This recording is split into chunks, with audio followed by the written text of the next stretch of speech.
പ്രധാനമന്ത്രി നരേന്ദ്രമോദിയെ അനുകൂലിച്ചുകൊണ്ട് BMS വേദിയിൽ പ്രസംഗിച്ച സുജയ പാർവതിയെ 24 ന്യൂസ് എഡിറ്റർ സ്ഥാനത്ത് നിന്നും സസ്പെൻഡ് ചെയ്തതിനെതിരെ സംസ്ഥാന വ്യാപകമായി BMSന്റെ പ്രതിഷേധം.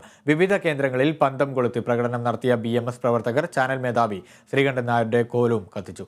സുജയയുടെ വിവാദ പ്രസംഗം ആദ്യം സംപ്രേഷണം ചെയ്തത് കേരള വിഷൻ ന്യൂസ് ആയിരുന്നു. അന്താരാഷ്ട്ര വനിതാ ദിനത്തിൽ സംഘപരിവാർ തൊഴിലാളി സംഘടനയായ ഭാരതീയ മസ്ദൂർ സംഘിന്റെ വനിതാ സമ്മേളനത്തിൽ പ്രധാനമന്ത്രി നരേന്ദ്രമോദിയുടെ ഭരണകാലം നേട്ടങ്ങളുടേതാണെന്ന് സുജയ പാർവതി അവകാശപ്പെട്ടിരുന്നു. BMSന്റെ പരിപാടിയിൽ പങ്കെടുത്ത് സംസാരിക്കുന്നതിന്റെ പേരിൽ താൻ സംഘിയാണെന്ന് വിളിക്കപ്പെടുകയാണെങ്കിൽ ആയിക്കോട്ടെയെന്നും സുജയ പറഞ്ഞിരുന്നു.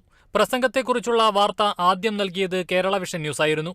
ഈ പ്രസംഗത്തിന് പിറകെയാണ് സുജയ പാർവതിയെ ന്യൂസ് എഡിറ്റർ സ്ഥാനത്ത് നിന്ന് 24 ചാനൽ പുറത്താക്കിയിരിക്കുന്നത്. പുറത്താക്കലിനെക്കുറിച്ച് സുജയ പാർവതി ഇതേവരെ പ്രതികരിച്ചിട്ടില്ലെങ്കിലും BMS പ്രവർത്തകർ സംസ്ഥാന വ്യാപകമായി പ്രതിഷേധം ആരംഭിച്ചിരിക്കുകയാണ്. വിവിധ കേന്ദ്രങ്ങളിൽ BMS നേതാക്കൾ 24 ന്യൂസ് മേധാവി ശ്രീകണ്ഠൻ നായരുടെ കോലം കത്തിച്ചു.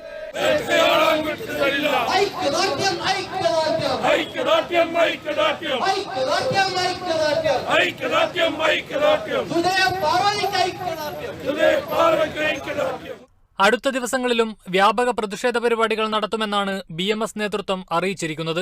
മാധ്യമപ്രവർത്തകർക്ക് തങ്ങളുടെ രാഷ്ട്രീയ മതവിശ്വാസം പ്രകടിപ്പിച്ചുകൊണ്ട് തന്നെ നിഷ്പക്ഷ മാധ്യമ പ്രവർത്തനം നടത്തുന്നതിൽ എന്താണ് കുഴപ്പമെന്ന നിലയിൽ സാമൂഹ്യമാധ്യമങ്ങളിൽ വിവിധ തരത്തിലുള്ള ചർച്ചകളും നടക്കുന്നുണ്ട്. വിശദീകരണം പോലും ചോദിക്കാതെയാണ് പുറത്താക്കിയിരിക്കുന്നതെന്നും ഇതിനെതിരെ പ്രതിഷേധിക്കണമെന്നും സാമൂഹ്യമാധ്യമങ്ങളിലെ ചില ഗ്രൂപ്പുകളിൽ ഒരു വിഭാഗം നേരത്തെ ആഹ്വാനമുയർത്തുകയും ചെയ്തിരുന്നു. Kerala vision news, Kochi.